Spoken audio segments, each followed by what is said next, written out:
kita jangan mau jadi katak dalam tempurung. Katak dalam tempurung tuh ini katak ya, ini tempurungnya nih, dia cuma lompatnya di situ-situ aja, dia membatasi diri dia sendiri. Dan ketika tempurungnya dibuka, dia lompatannya ya cuma setinggi tempurungnya itu doang.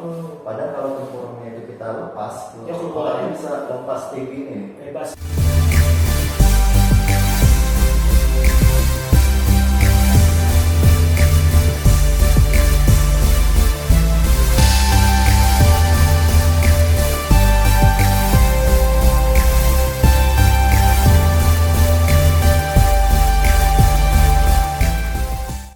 Selamat sore teman-teman semua. Wah, akhirnya Palembang Digital kali ini membuat sebuah podcast perdananya ya. Podcast perdana bersama salah satu narasumber nanti. Jadi kita akan ini kan podcast perdana Palembang Digital yang biasanya kita itu setiap Kamis kita ngomongin Ask Me Anything. Nah, jadi Ask Me Anything-nya kita coba ubah dengan konsep podcast. Nah, kali ini kita akan ngebahas bagaimana sisi ya dari beberapa software engineer yang ada di Indonesia, tapi khususnya talenta lokal gitu. Nanti kita akan ngobrol banyak dengan siapapun narasumbernya gitu ya, baik itu nanti di Palembang Digital ataupun nanti teman-teman komunitas lain.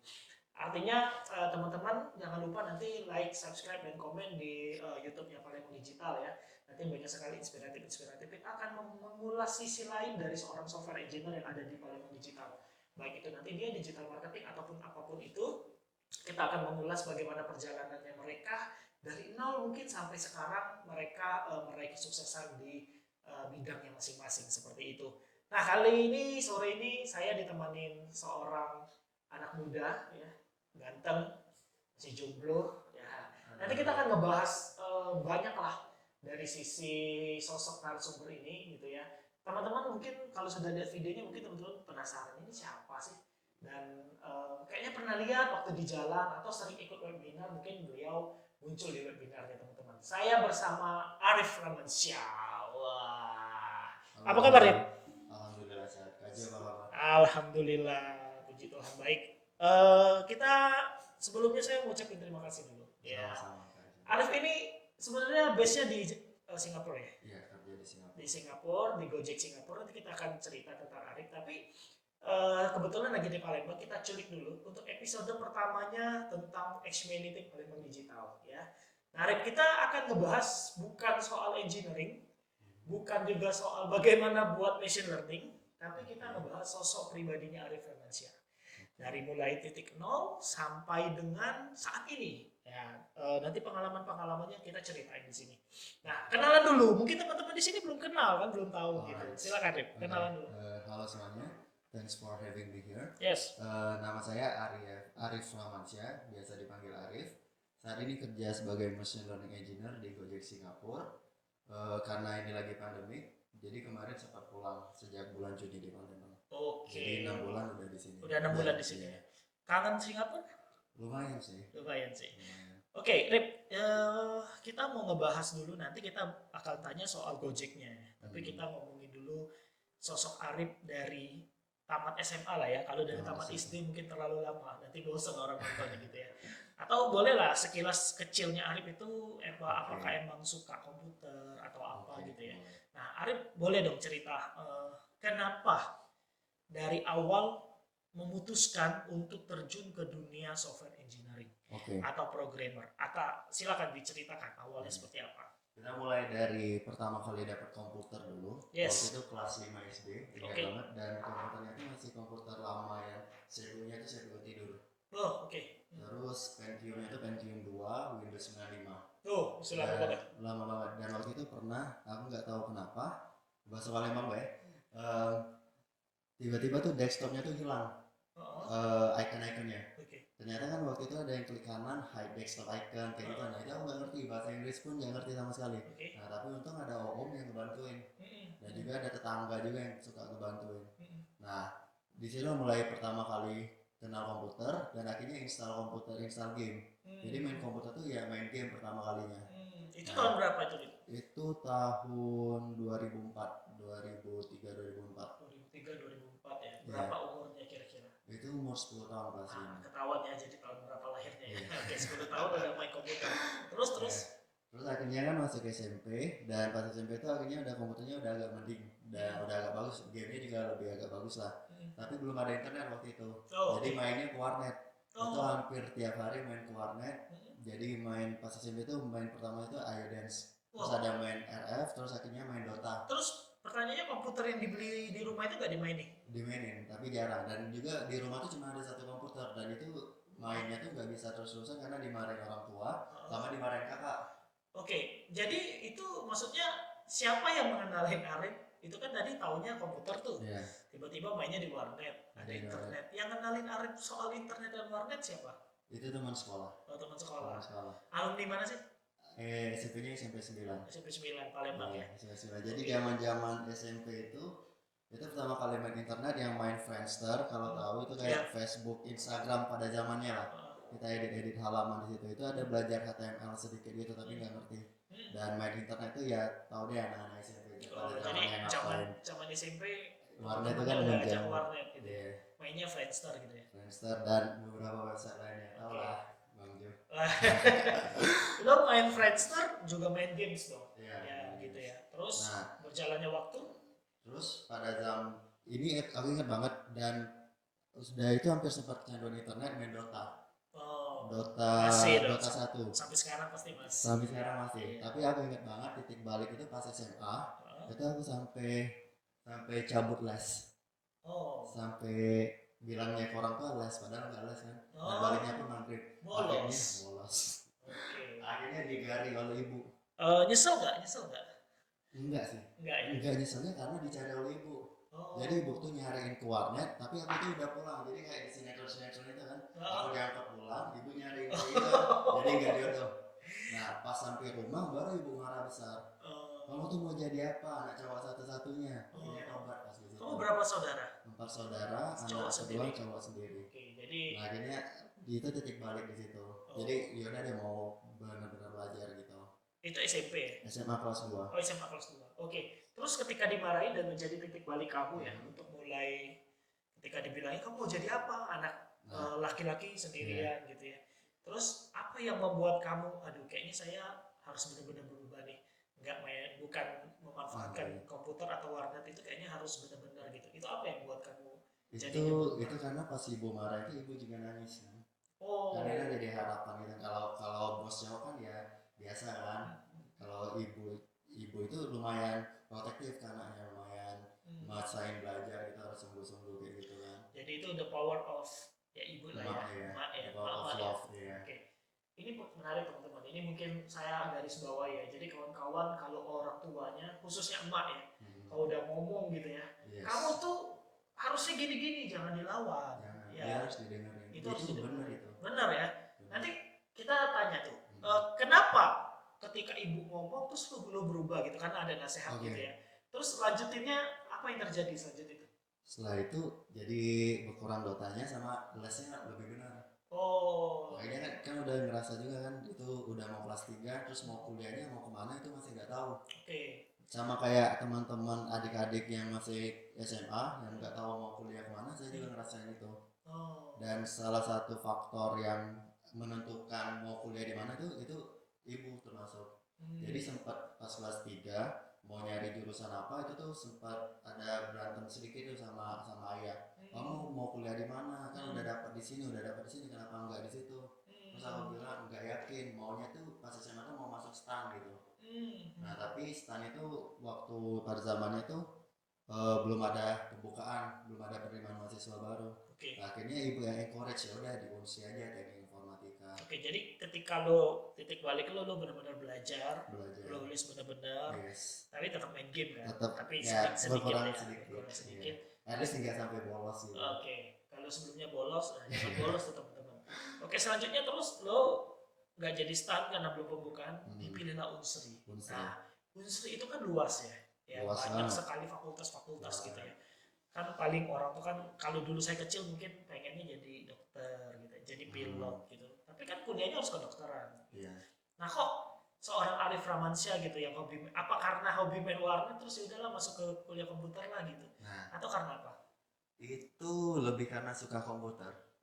Dan juga nggak tahu tentang teknik informatika tuh kayak gimana. Ini bener-bener kayak anak SMA goblok, masih kayak istilahnya buyang, nggak tahu nak ngapain.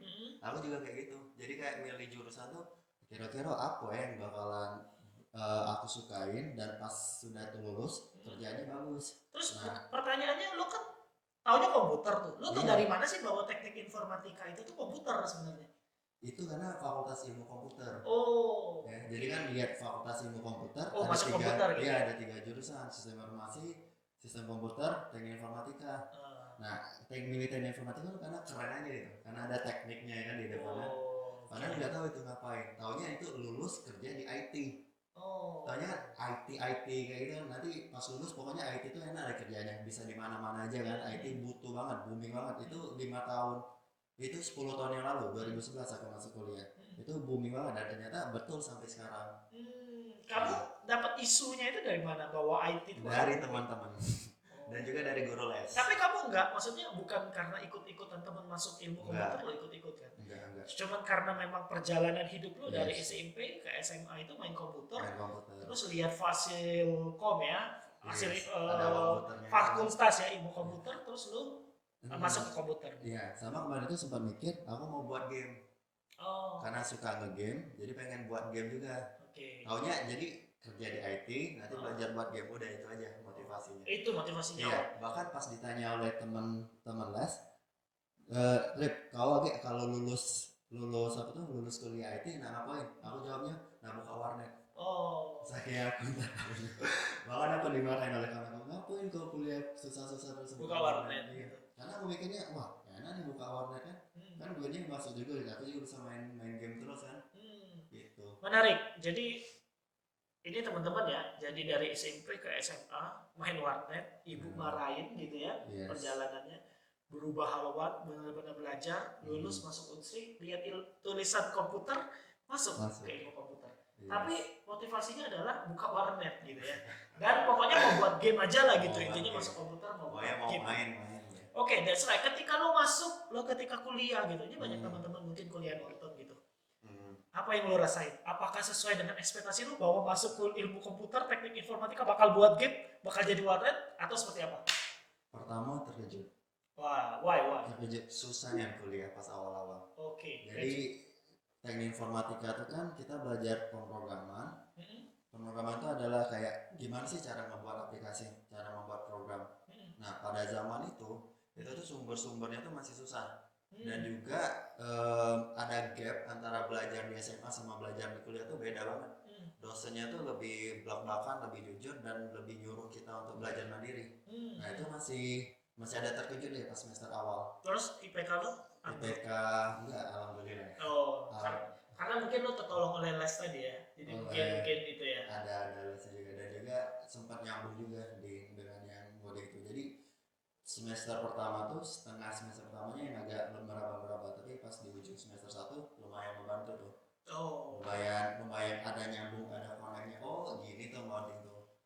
Nah itu kan coding ya. Kan dulu waktu lo SMP SMA kan lo belum kenal lah ya. Betul. Baru di awal tiba-tiba lo kenal gitu ya, coding gitu ya. Nah ini jadi pertanyaan adalah, lo tahu itu coding itu dari dosen atau seperti apa? Dari dosen. Jadi dosen ngomong ini coding, lo belajar, lo pahami gitu. Betul sekali. Jadi ini aku mewakilin teman-teman seangkatan yang pada zaman itu, dan juga mungkin adik-adik atau teman-teman lain yang kuliah di teknik informatika tapi nggak tahu coding itu apa. Itu sama aja kayak kita belajar matematika tapi kita nggak tahu A1 tambah 1 itu kayak gimana. Jadi benar-benar buta kayak gitu. Jadi pas awal-awal itu banyak banget yang merasa salah jurusan, termasuk aku. Jadi kita umpamakan tuh misalnya kayak belajar sains matematika gitu ya. Jadi kita belajar ada X kuadrat, memecahkan masalah lah gitu ya. Tapi dalam bentuk bahasa-bahasa pemrograman, bahasa-bahasa coding. Nah itu teman-teman. Jadi yang sekarang mungkin ya ada bahasa baru. Kayak disuruh lari, tapi merangkak pun belum bisa. Saking susahnya itu aku mewakilin banyak banget teman-teman aku yang kayak gitu, termasuk aku juga pas awal-awal. Jadi pas awal-awal semester itu teman-teman harus tahu dulu tuh Ren. Soalnya banyak juga teman-teman mahasiswa baru mungkin yang baru masuk tiba-tiba kayak gini ya belajarnya gitu ya. Kayak seperti Arif gitu ya. Coba dikasih tahu dulu ke teman-teman. apa tipsnya untuk bisa, kan sikapnya itu kan agak susah tuh, tipsnya untuk bisa sustain sampai selesai. Pertama, jangan nyerah sih. Pertama kamu harus jangan nyerah. Pokoknya kalau misalnya kamu stuck di sesuatu, ya udah kamu nggak apa-apa istirahat bentar, tapi balik lagi selesaiin. Itu perseverance itu, yang grit, ulet, dan pokoknya kita nggak mau kalah tuh. Cuman masalah kayak gini, oke, ya udah besok aku liatin lagi, aku bisa. Nah kayak gituan tuh bisa. Sebenarnya ngoding, masalah kayak ngoding pembelajaran pemrograman itu lebih kayak jam terbang. Pas awal-awal kamu merasa bingung, is okay. Tapi kamu harus coba lagi, nanti kamu bakalan terbiasa dan nanti kamu bakalan ketemu slownya. Pas kali ketemu kayak titik baliknya itu loh, kayak oh gini ya caranya kayak gitu. Dan pertama jangan nyerah, kedua terus latihan. Pertama jangan nyerah, kedua terus latihan. Yes. Dan kalian harus konsisten. Kalian gak akan bisa menguasai sesuatu kalau kalian gak kayak nge-spend sehari 1 jam minimal atau berapa jam gitu belajar, latihan. Iya. Kalau dosen aku bilang waktu itu, kalau kalian mau ahli, mau jago ngoding, minimal sehari itu ngoding 3 jam. Dan itu benar terbukti. 3 jam ya? 3 jam. Ini teman-teman ya, 3 jam. 3 jam minimal. Jadi pertama tadi jangan nyerah. Terus kedua tadi adalah terus latihan, dan ketiga konsisten ya. Minimal 3 jam sebelum belajar. Kita singkatkan deh, ketika lu sudah masuk kuliah panjang dan akhirnya buat skripsi dan lulus gitu ya. Pasti ada, lo kan di pertengahan jalan waktu kuliah pasti udah kepikir dong mau masuk mana, mau jadi apa keluar dari Unsri. Ya dong, sudah kepikir dong. Nah itu seperti apa pada saat lo kuliah, lo mau jadi apa? Apakah masih dengan gua mau buka warnet, mau buat game, atau sudah berubah haluan ketika lingkungan udah mempengaruhi? Iya, pasti. Kalau dari saya sendiri, saya berubah. Aku berubah, jadi aku mau cerita sedikit dulu. Siap, boleh. Jadi pas SMA itu, aku lumayan orang yang nggak apa ya, kayak bukan kutu buku, tapi kayak gimana ya bilangnya? Introvert kali ya? Nggak terlalu introvert sih, tapi kayak menahan diri gitu. Kayak tertutup dan nggak berani speak up. Jadi pas SMA tuh lumayan kayak prestasinya biasa aja, minder lah ya, minder, nggak ada organisasi dan lain-lainnya. Dan aku baru nyadar, oke, aku harusnya nggak ngebatasin diri kayak gini. Jadi pas kuliah aku udah niat, oke, aku mau ikut organisasi, aku mau berprestasi. Itu semester berapa lo sadarnya? Itu semester 1 akhir. Jadi pas semester 1 akhir, alhamdulillah diajak untuk riset air lab. Itu sama kakak tingkat, termasuk Kak Roy, Kak Faisal. Terus juga jadi ketua himpunan, dan juga jadi jadi Microsoft Student Partner. Itu kayak ambasadornya Microsoft untuk mahasiswa. Terus juga sempat pertukaran mahasiswa ke Thailand. Itu artinya lo membongkar benteng diri lo lah ya, saat itu ya, ketika lo berpikir adalah organisasi itu harus diikutin. Keluarkan seluruh keluar dari zona yang sudah dibuat gitu ya. Itu yang membuat lo kepikir. Untung lo kepikir. Kalau enggak susah juga ya. Ya ini juga pengaruh lingkungan sih. Aku termasuk bersyukur banget karena pas pertama di kampus, kemudian masuk ke research laboratorium research kecerdasan buatan, itu seniornya tuh jago-jago banget. Jadi aku mau bilang makasih ke Kak Roy, Kak Dika, Kak Faisal kalau nonton. Siapa saja orangnya gitu ya. Nanti kita sebutin ya. Itu kan sering banget sharing gitu kan. Dia juga sering ngajarin. Nah, terus ada satu motivasi yang bagus banget menurut aku. Kita jangan mau jadi katak dalam tempurung. Katak dalam tempurung tuh, ini katak ya. Ini tempurungnya nih. Dia cuma lompatnya di situ-situ aja. Dia ngebatasin diri dia sendiri.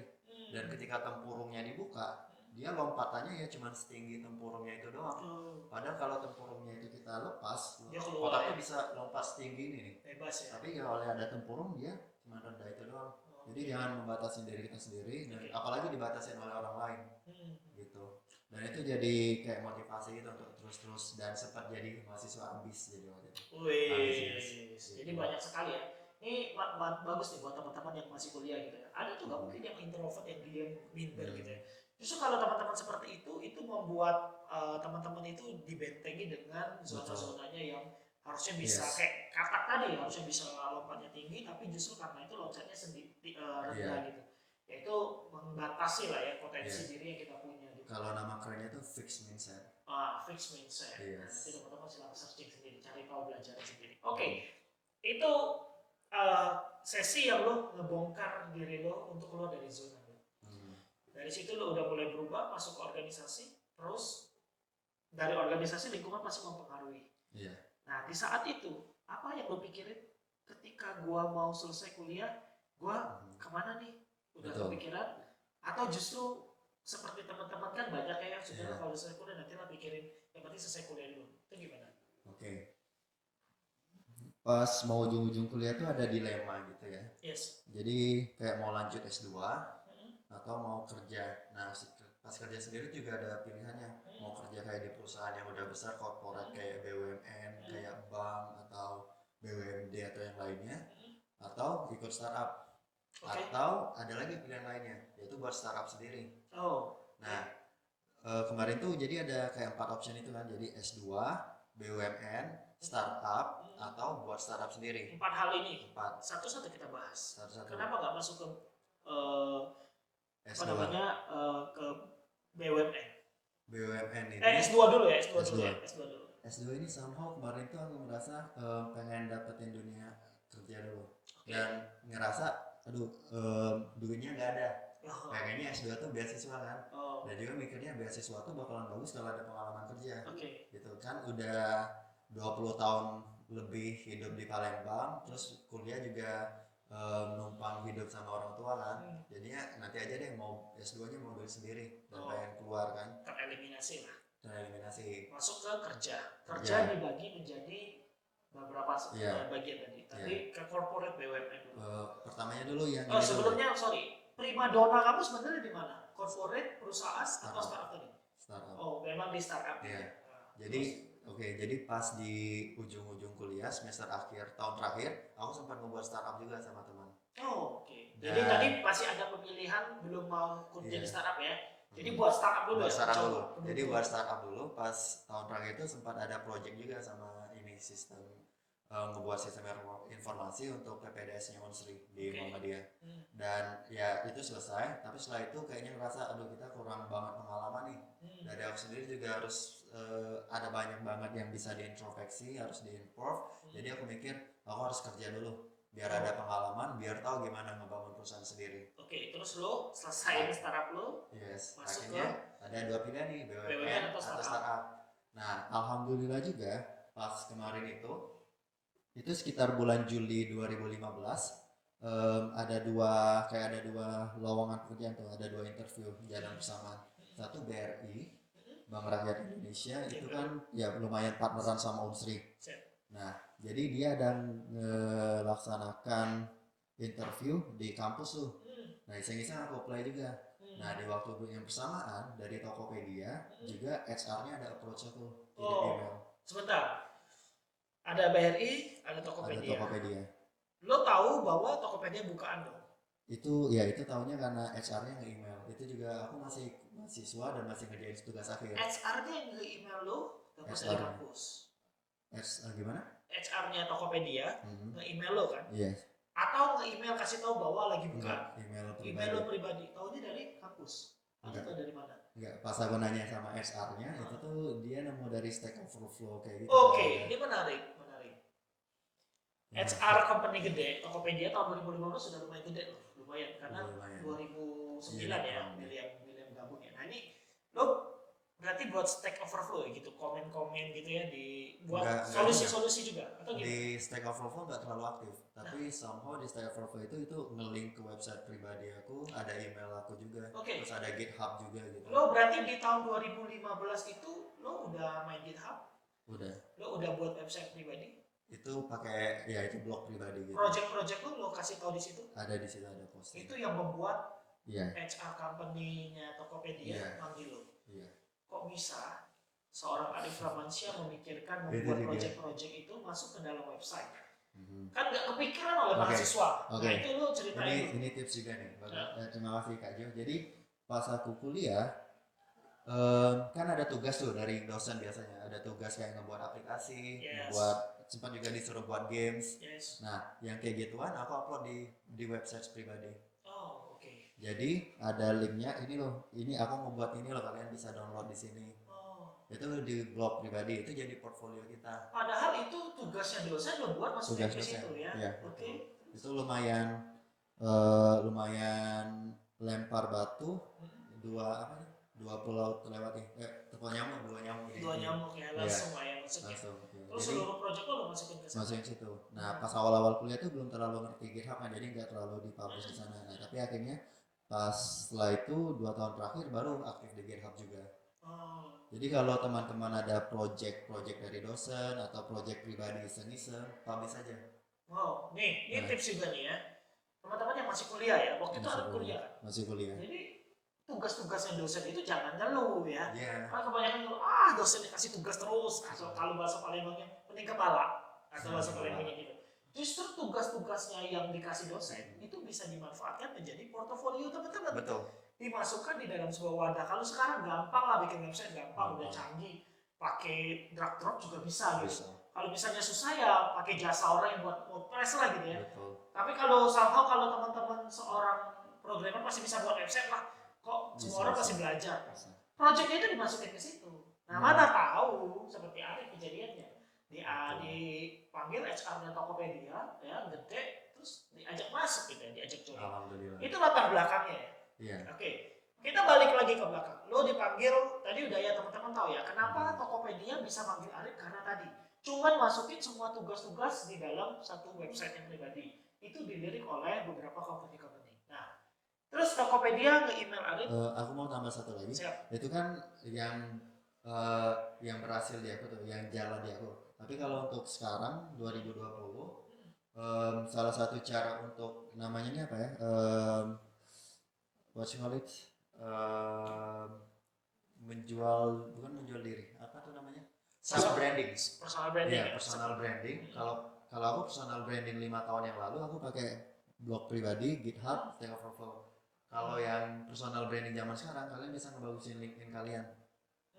LinkedIn, terus juga bisa juga kayak personal website sendiri, Instagram, GitHub, gitu ya. Instagram juga, Instagram atau kalau kalian punya YouTube konten, kalian upload di YouTube. Nah ini menarik nih, soalnya banyak juga teman-teman programmer ya. Ini kita ngomong ke teman-teman software engineer yang kadang-kadang tuh lebih kepada gua nih belakang layar aja, jarang mau mengeksplorasi. Itu menurut lu gimana sih? Sayang banget ya sebenarnya. Itu balik lagi ke kepribadian orang sih. Semakin aku kesini aku semakin sadar orang tuh beda-beda. Ada yang emang personal brandingnya bagus, kayak oke aku kayak gini gitu. Ada juga yang emang diam-diam kayak pertapa kayak gitu kan. Tapi kalau yang pertapa gitu ya, yang diam-diam gitu yang nggak dikenal orang, itu menurut lo memang seperti itu kah? Ataukah dia harus keluar dari benteng yang seperti lo ngomong? I don't have answer for that. Karena mereka kayak gitu ada alasannya sendiri.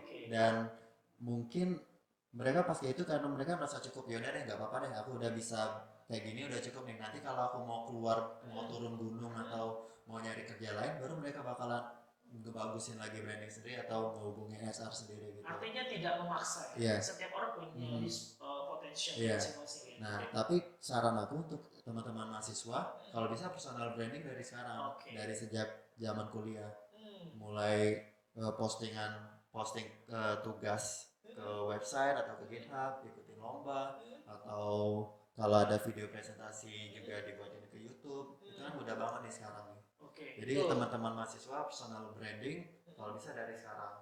Itu tipsnya Arif ya, penting ya. Jadi teman-teman silakan nanti, mungkin yang sudah jalan sekarang mungkin nanti komen aja di YouTube, di kolom komen. Bisa promosi di Palembang Digital. Iya gitu kan. Kak saya juga tuh kayak Kak Arif tuh, misalnya saya sekarang udah mulai.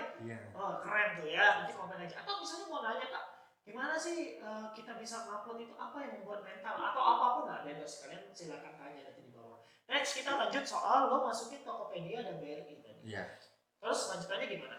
Jadi kan itu kan jalannya barengan nih, Tokopedia sama BRI, dan sempat galau-galau juga tuh. Diterima semua dua-duanya? Dua-duanya alhamdulillah keterima. BRI juga di IT? BRI juga di IT. Di Tokopedia saat itu ditawarin sebagai software engineer. Software engineer. BRI juga software engineer. Engineer. Dua-duanya software engineer. Dua-duanya. That's right. Apa yang ya kita tahu lah, Arif ujung-ujungnya memilih startup ya Tokopedia. Why? That's right. Kenapa? Jadi kemarin tuh sempat buat pro kontra listnya dibandingin banget tuh BRI sama Tokopedia. Wih, sampai segitunya ya? Sampai segitunya. Jadi dibandingin juga mulai dari salary, terus juga opportunity, terus nanti jenjang karirnya gimana, terus opportunity kalau mau S2 kayak gimana, terus juga ada yang kayak ikatan kontrak gitu kan. Kalau di BRI ada kontraknya dulu tuh, terus di Tokopedia nggak ada, bisa kayak bebas kayak gitu. Kemudian juga opportunity yang penting, yang kayak kesempatan untuk belajar. Nah, aku mikir waktu itu kalau di bank, di corporate, mereka lebih stabil. Dan kemungkinan besar untuk kita bisa research, bisa eksperimen sama teknologi baru tuh itu lebih kecil. Dan akhirnya pilihnya Tokopedia. Tapi bukannya kalau kita masuk ke sebuah corporate yang udah sustainable, dengan sebuah startup ya nanti kita nggak tahu masa depannya, harusnya lebih menarik di corporate dong. Kenapa lo masih memilih si hijau? Nah, itu lebih kayak feeling sih, kayak gut gitu. Ya, soalnya pada saat itu belum terlalu gede-gede unicorn banget kan gitu kan. Betul. Tokopedia belum terlalu gede banget. Ini kayak personal pribadi sih. Iya, lo bakal tau lah ini bakal gede lah gitu ya. Enggak juga. Kayak mikirnya itu kayak ada satu sisi aku ngerasa aku nggak mau jadi pegawai kantoran. Karena orang tuaku kerja di BUMN.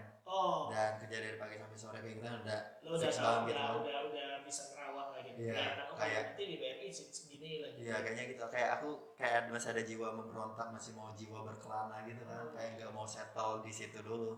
Tapi ini penasaran sih. Kalau salary-nya antara yang bank ini dan si hijau ini sama atau beda? Pasti gedean yang biru dong. Enggak.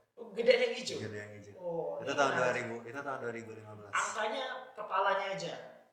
Di kepalanya 1 sampai 10, kepalanya aja nggak sampai ujungnya. Maksudnya? Range-nya. Ini tahun 2015 ya. Kalau sekarang kemungkinan besar udah gede dan udah lebih gede. 2015 ditawarin berapa? Angka depannya aja. Jadi 1 kah, 2 kan ini? 1 maksudnya? Kayak 1 kan berarti 1, berapa, kita nggak usah ujung belakangnya. Aku masih range aja ya. Iya. Jadi pas di Tokopedia itu untuk range fresh graduate itu bisa dari 6. 2015 ya? 2015 6 sampai 12. 6 sampai 12. Next, kita hancurkan dulu si biru. Akhirnya lo nggak pilih biru kan? Lo pilih hijau. Terus setelah lo masuk ke si hijau, internship dong jadinya, first graduate internship atau nggak langsung diterima? Jadi junior program software engineer. Berapa lama di si hijau Tokopedia? Masuknya 2015 akhir bulan Desember, keluarnya 2018 Maret. 3 tahun lebih ya? 2 tahun lebih ya? 2 tahun lebih. Selama 2 tahun lo di sebuah corporate, bukan corporate, startup teknologi. Kalau 2018 udah gede ya, udah isu Tokopedia udah terkenal lah. Lumayan. Itu apa yang lo dapetin di perusahaan startup? Yang lo pasti banyak lah. Teman-teman pasti pengen tahu apa yang lo pelajari gitu. Ini di luar sisi teknikal ya. Yes. Kalau dari sisi teknikal, nanti kita buat sesi sendiri. Kita ngomongin di luar sesi teknikalnya aja ya. Soalnya kalau sesi teknikal saya tak yakin banyak banget. Kan ini kita ngomongin budayanya corporate sama budaya startup pasti beda. Budayanya apa yang lo dapetin?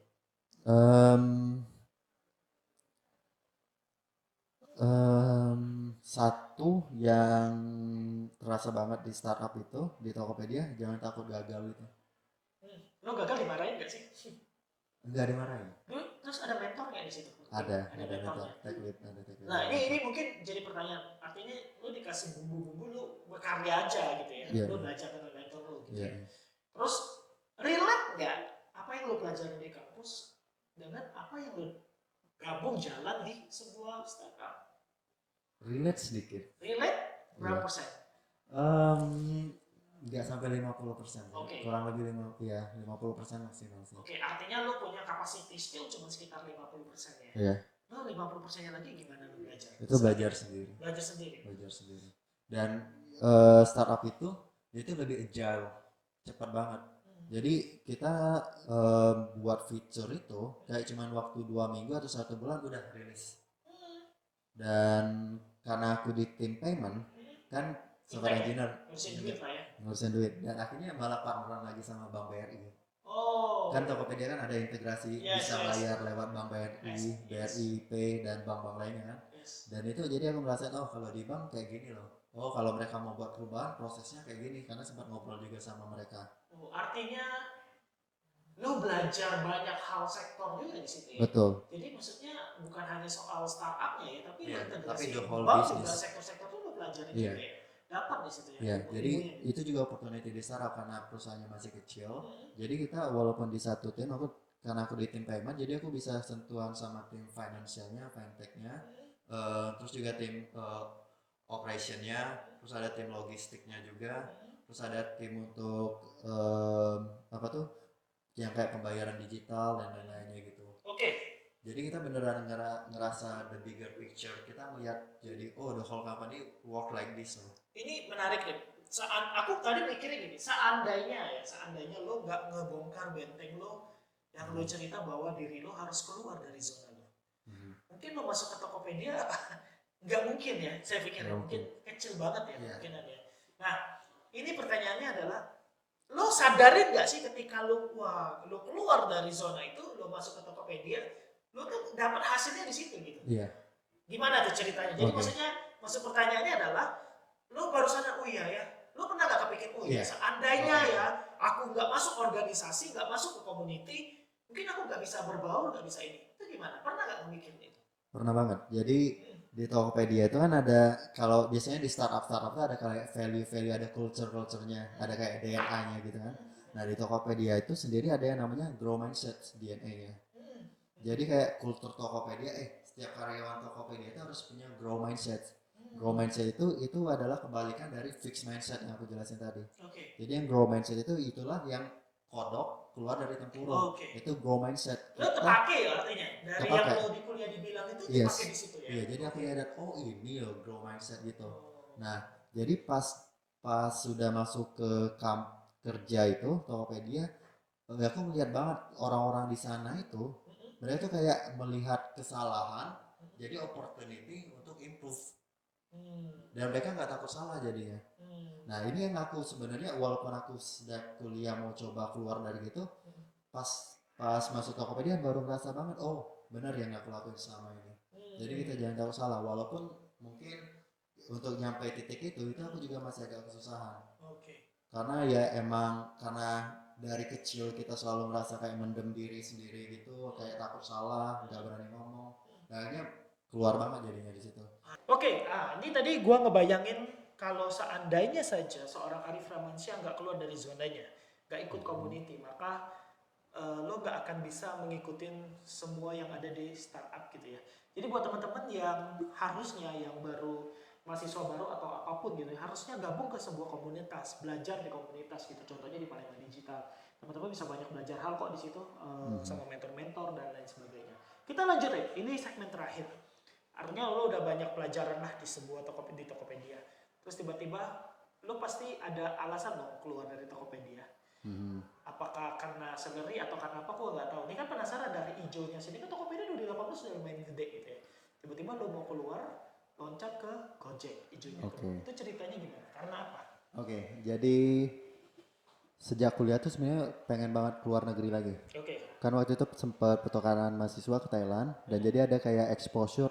Ini kita bisa loh bersaing di dunia global. Nah jadi pas di Tokopedia, pas di ujung-ujung tahun 2018,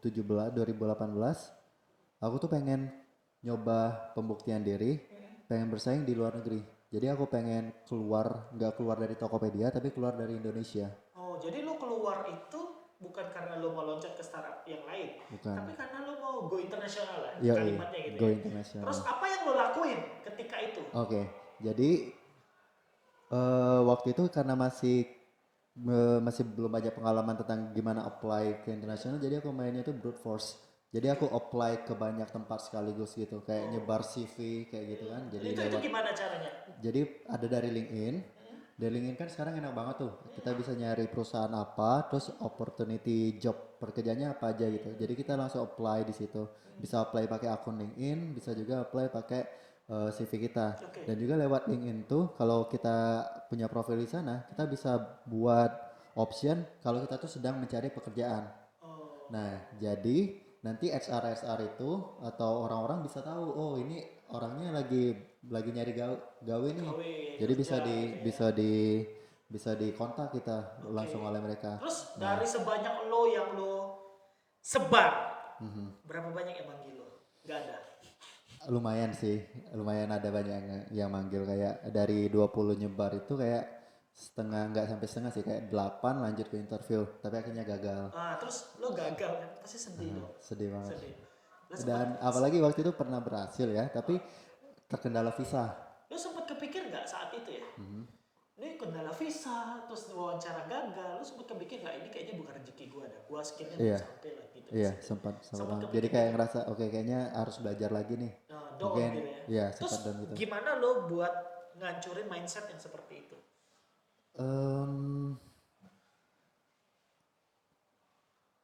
Kalau aku berkaca lagi itu nggak ada tips triknya sih, just continue moving forward aja sih. Jadi lo belajar lagi gitu. Iya, kayak ya udah nggak apa-apa deh sedih. Aku pernah sempat seminggu sedih banget gitu sih, kayak aduh udah sampai ujung visanya nggak bisa nih, tapi ya udah lanjut aja. Udah nanti bakal ada kesempatan lain gitu. Ada juga yang sampai interview tahap akhir tapi dapat email kamu nggak sesuai dengan yang diinginkan, itu kan sedih banget, tapi it's okay to be sad. Jadi ya udah kasih waktu kamu untuk bersedih. Tapi kamu in the end of the day kamu harus continue lagi. Itu teman-teman, kalau gagal satu kali itu biasa. Harus semangat lagi. Berkali-kali juga biasa. Biasa tuh, harus sampai pada tujuan. Tujuannya kan tadi adalah masuk ke perusahaan yang internasional. Kalau gagal belum nyampe, coba yang lain. Oke. Aku mau nambahin satu lagi. Siap. Biar terus termotivasi, ini juga biar terus grow mindset. Kalau bisa kita tuh belajar dari kesalahan kita. Lebih bagus lagi kalau kita tuh fail better. Maksudnya fail better tuh kayak misalnya, jadi pas awal-awal aku interview cari kerja itu, awalnya aku gagal di seleksi akhir. Di phone interview. Akhirnya gagal, aku belajar. Akhirnya lanjut ke interview onsite gitu, interview lewat Zoom kayak gitu. Akhirnya gagal di sana. Terus akhirnya salahnya di sini, aku harus belajar coding lagi. Akhirnya lanjut lagi ke yang interview tahap selanjutnya. Jadi kita tuh harus bisa fail better gitu, kayak harus bisa improve juga. Terus lo belajar lah ya dari kesalahan. Terus lo nggak ulangin gitu ya. Iya. Nah, bagaimana akhirnya si Ijo satu ini lo yang apply ke Gojek atau Gojek yang nyari lo? Gojek yang nyari. Wah, ini menarik kawan-kawan. Tokopedia itu awalnya nyari dia, sekarang Gojek nyari dia gitu ya. Kelangnya berapa lama dari lo gagal Gojek hubungin lo? Dari interview sebelumnya? Ya. Itu ada 2 bulan kali. Udah 2 bulan, seminggu sedih, habis itu moving forward lagi, terus 2 bulan dipanggil Gojek. Itu sama seperti Tokopedia kejadiannya. Lo upload di LinkedIn gitu? Iya, kalau Gojek bedanya adalah karena di Gojek ini aku udah kerja, jadi aku fokus dibagusin LinkedIn sama GitHub. Jadi disitu dilihat oleh Gojek gitu. Iya, kalau zaman kuliah tuh kan aku lebih barbar gitu, kayak lebih YOLO gitu, kayak ya udah deh, itu aku masih kuliah juga, jadi hasil coding aku juga nggak terlalu bagus kan, tapi aku kayak ada perasaan bangga walaupun aku cuma ngerjain program sederhana kayak kalkulator, ya aku upload aja. Itu teman-teman, jadi sebenarnya tugas upload apapun, sekecil apapun itu bermanfaat loh sebenarnya, sampai lo nanti diterima di Gojek. Terus itu, pada akhirnya LinkedIn itu membantu lo nyari pekerjaan juga ya, ujung-ujungnya bukan promosi LinkedIn ya, memang kenyataannya seperti itu. Itu promosi diri sendiri. It's called personal branding. Belajar untuk mengeluarkan apa skill, bukan sombong ya. Kalau sombong itu bercuap-cuap gitu. Wah, saya bisa ini, tapi gak ada isi, itu sombong ya. Personal branding tuh jadi kalau kalian punya LinkedIn, kalian bisa masukin di situ projects apa aja yang udah kalian buat, terus ada kayak work experience, misalnya udah internship, walaupun internship kalian masukin juga di LinkedIn.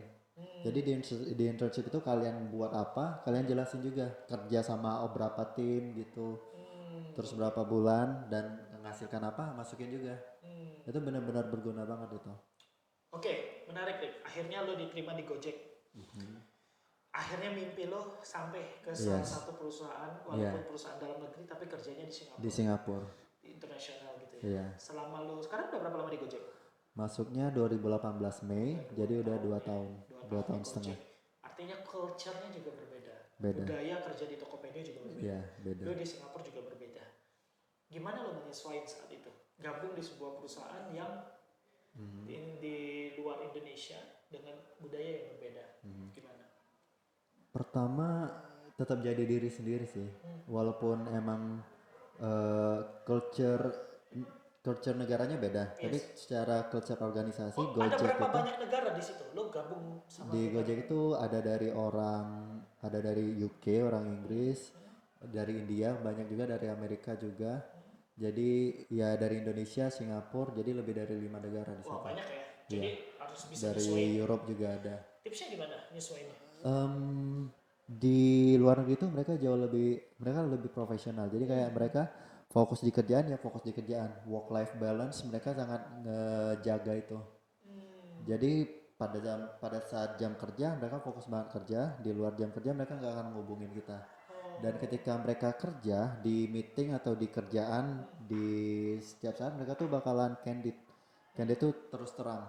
Jadi mereka ngerasa apa yang bagus untuk perusahaan, apa yang bagus untuk tim, mereka bakalan ngasih tahu secara gamblang. Kalau orang Indonesia kebanyakan tuh nggak enakan. Oh, kalau ini dia langsung ya? Langsung. Lu jelek banget hasil karya lu gitu ya? Oh, itu.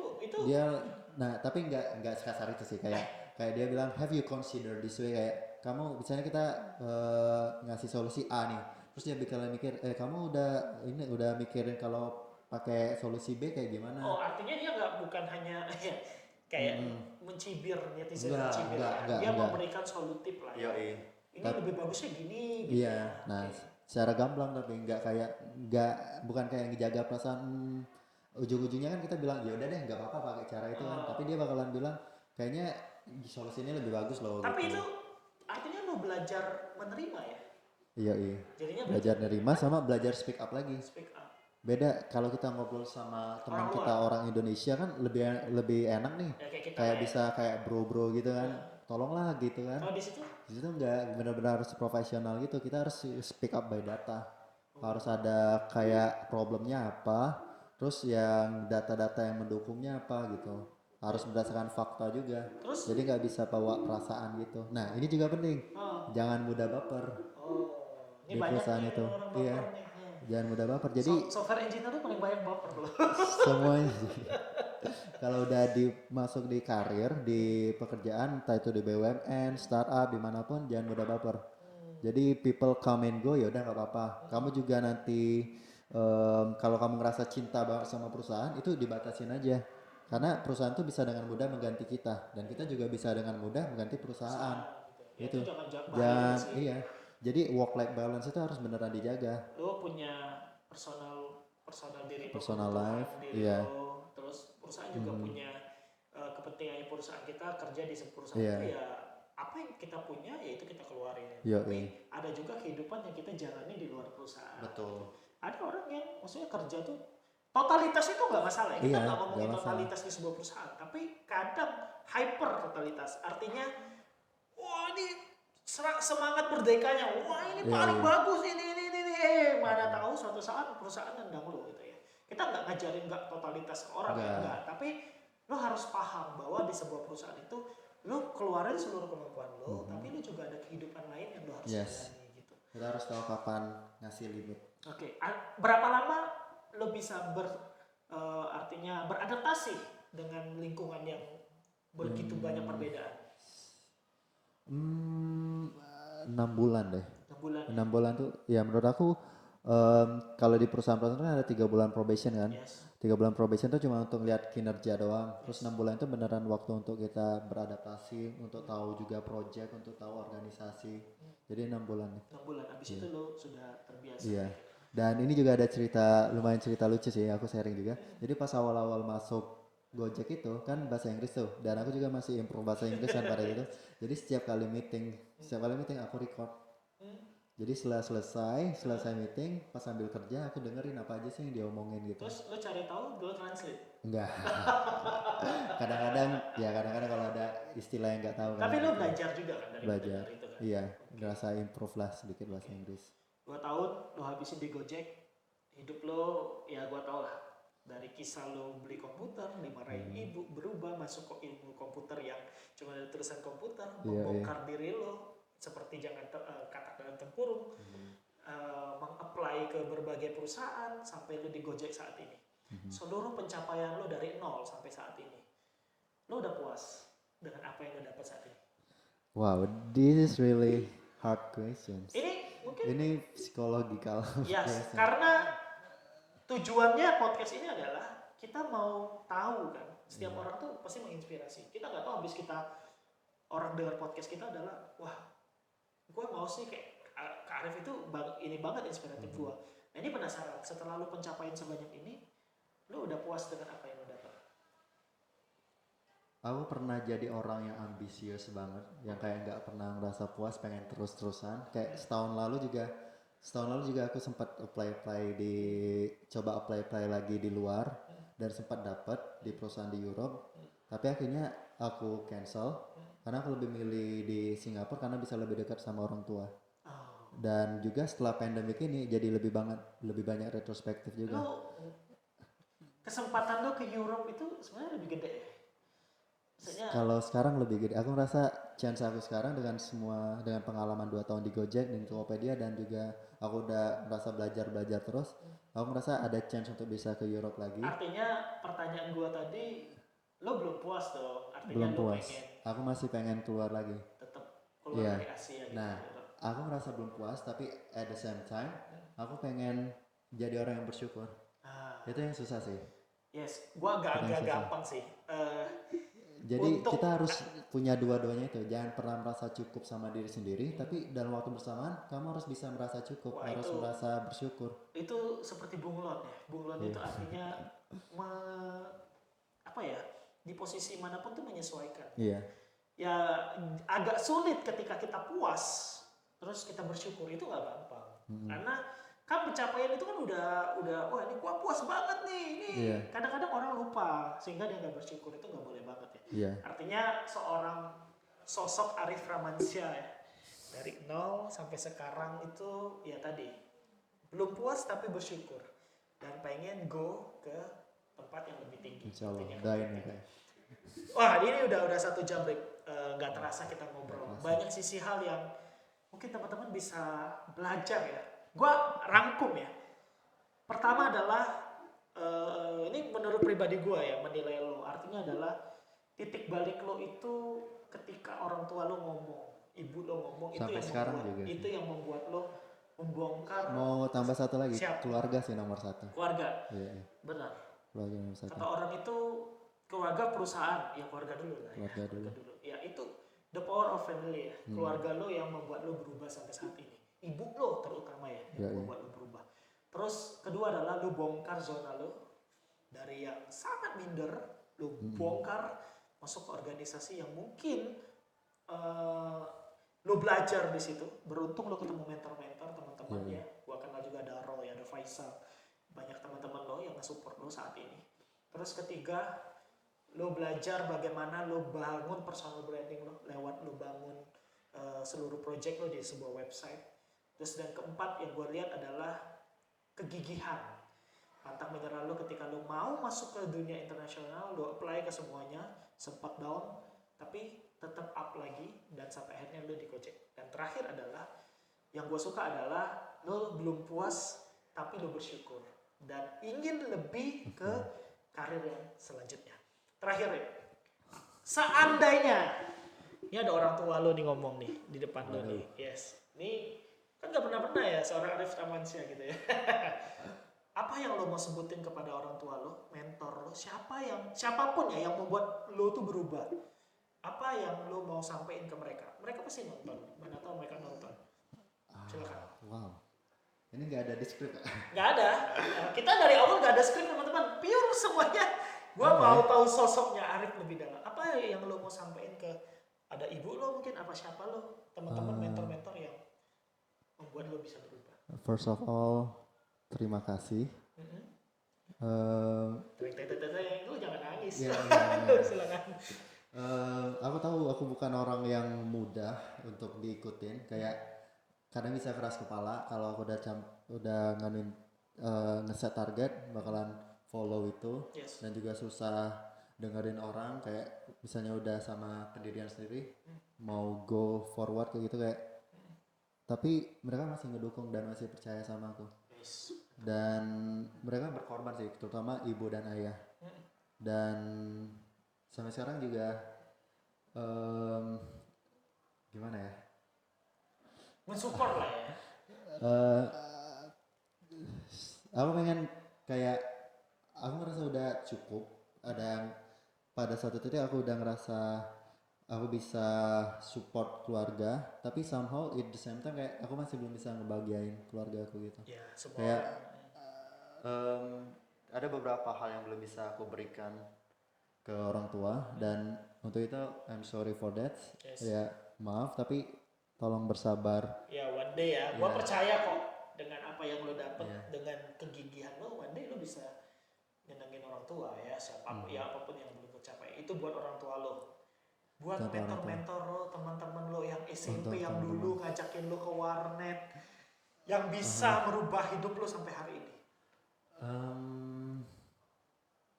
Sama aja juga sih, kayak aku lumayan kayak susah diomongin, emang udah dari lama kayak udah ada dunianya sendiri dan aku bukan tipe orang yang banyak teman gitu. Dan aku bukan ekstrovert yang dengan mudah nyapa orang kayak gitu dan mudah buat teman baru. Itu I'm still working on that. Jadi untuk teman-teman yang masih sama aku, yang lingkaran aku tuh kecil. Kayak mungkin Kak J tahu deh ada berapa orang aja di situ. Jadi I'm really thankful for that. Dan aku ngerasa semakin tua teman-teman kita semakin sedikit dan aku minta maaf kalau aku nggak sering kontak kalian atau kayak gimana. Tapi aku sangat berterima kasih kalian pernah ada di jalan hidupku, ngebuat aku sampai sekarang buat ngasih banyak pelajaran. Yes. Dan walaupun aku nggak ngubungin kalian, sebenarnya kalau kalian kontak aku bakalan kontak balik gitu. Aku bukan tipe orang yang manggil pertama gitu. Ya, nih. Itu karena aku emang introvert. Sebenarnya ya gampang ya, masuk aja ke Patal ya. Ke Palembang Digital nanti ketemu Arif juga sih. Aku bukan tipe orang yang kayak secara langsung ngasih kayak omongan, oh aku peduli kalau kayak mau ada, aku bakalan ada untuk kayak itu. I'm not that kind of type, tapi aku tuh lebih kayak orang yang yang apa tuh, yang lakukan suatu aksi gitu kayak aku nggak akan nanya apa kabar, tapi kayak aku ngebantuin kalau kalian ada susah kayak gitu. Tapi tetaplah teman-teman dan semuanya pasti di dalam doa lah ya. Setiap kali kita doa pasti doain mereka dong. Aku jarang doa sih. Oke, ini terakhir benar, tadi udah buat orang tua, tadi udah buat para mentor, ini buat adik-adik tingkat yang masih belajar. Apa tips dan saran lo untuk buat mereka biar minimal mereka mencontoh semangat lo?